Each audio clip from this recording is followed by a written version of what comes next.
Oh, it's just kind of nice to see eagerly cut loose, isn't it? Peacemaker, season 2, episode 2. A man's only as good as his bird.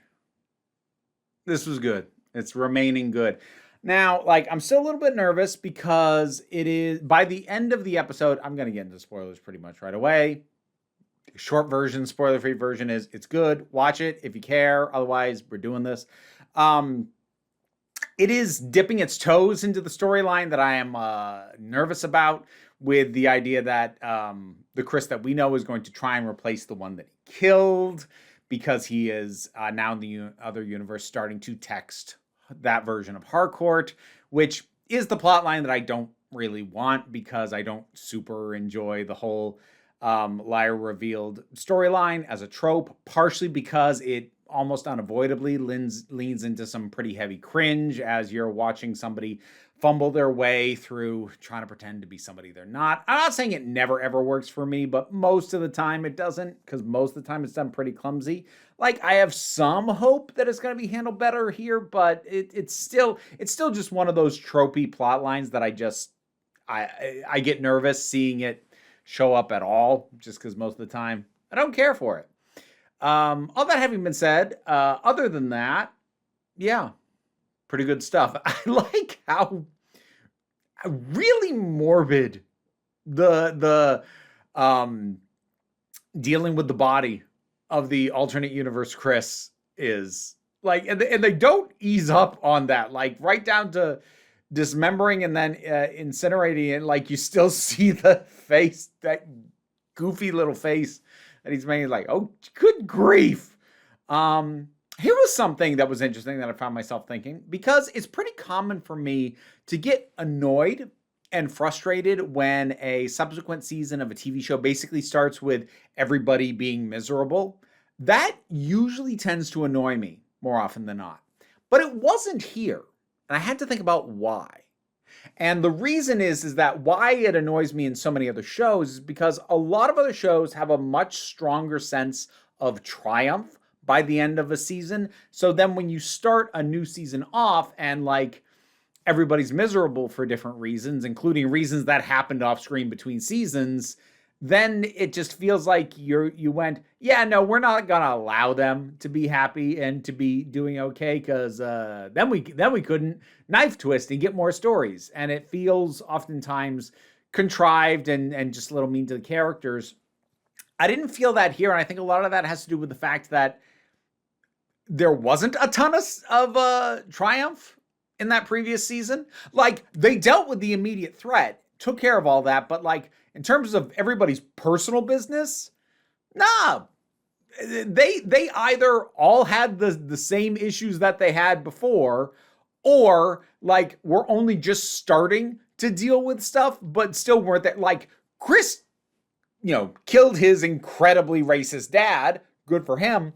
But had that moment that I actually praised, with this vision of his dad still kind of haunting him, because yeah, removing the guy who traumatized you doesn't remove the trauma. You still got stuff to process. So him starting off in a bad place, especially given that he didn't ever really fully process the fact that he had killed Rick Flag Jr., and we knew that was haunting him, and he just kind of had to set that aside because too much else was going on, but that wasn't ever really fully resolved. It doesn't feel the way it does in so many other shows. It's oh, we're still dealing with the fact that he killed Rick Flag Jr. now because Rick Flag Sr.'s in charge of Argus. So we're still on that. It doesn't feel like that because they didn't actually act like that plot line was resolved last season.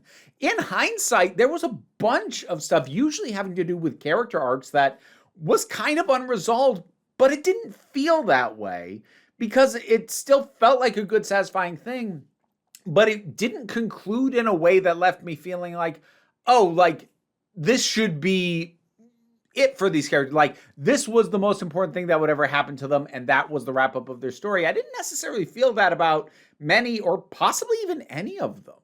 So despite having a tone and a mood of everybody's life kind of sucks right now, that I usually kind of chafe against in a follow-up season of something or a sequel, it's kind of working here. Because I don't know how much James Gunn planned for future seasons, but at least in terms of the way the characters are, it feels like they'd planned for them to still have a lot of stuff to work on.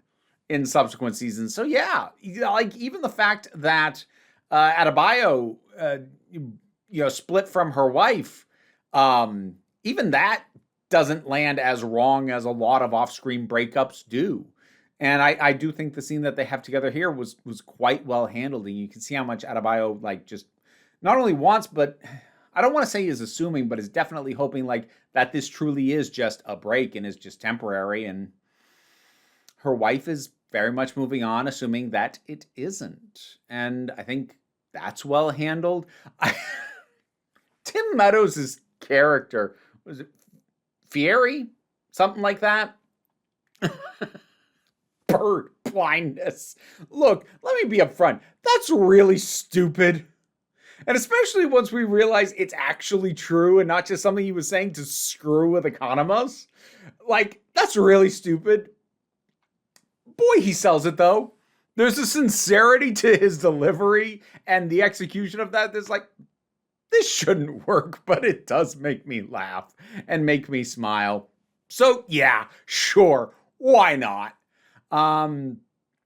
Also, I like the way that it just makes a lot of sense with Rick Flag Sr. Because like normally my question would be, A, why didn't he know about this and was doing stuff against Chris before? We have an answer to that because it was classified. And then B, why wasn't like him possibly using the resources of this group to take on a personal vendetta a reason for him not to get this job? Because like, yeah, one of your assets that you're supposedly on good terms with killed his kid. Why would you put this guy in charge? Well, they address that too, because he says, yeah, I don't think the president wanted me, but who the heck else were they going to get? Argus definitely feels like the kind of thing you can't leave without somebody in charge.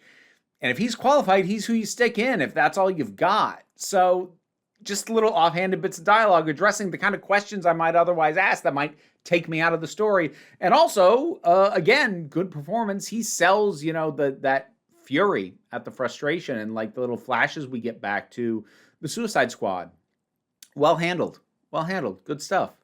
It's a tiny detail that I really like when Chris gets back and like he's out for a bit and he gets back and the people from the orgy are all still there. And one of them comes out of the bathroom and he's like, he does need a second. He does need a second to remember, but he goes, Zora, could you ask everyone to leave? I love that he remembered her name. Like, it takes him a second. I think that's fair. A lot of people here. But the fact that he actually remembers her name, I don't know. I really liked that. It just seemed like something that almost any other writer would have taken the moment where the joke was he doesn't know half these people. But instead, he actually knew her name. Again, it took him a second, but he knew it. And he recalled it. And he remembered it. And given how wasted he was through all of that, probably means he knew her before all this happened. And just what that implies about him and the way that he is not necessarily viewing these people as purely disposable, even though he's kind of, using them, trying to escape from his pain. I don't know. It's a small touch that I like that I don't ever expect to see. So, yeah, I liked that. Little moment, but it was nice. I kind of opened with a joke of it was nice to see Eagle cut loose. Like, dang, man, that bird.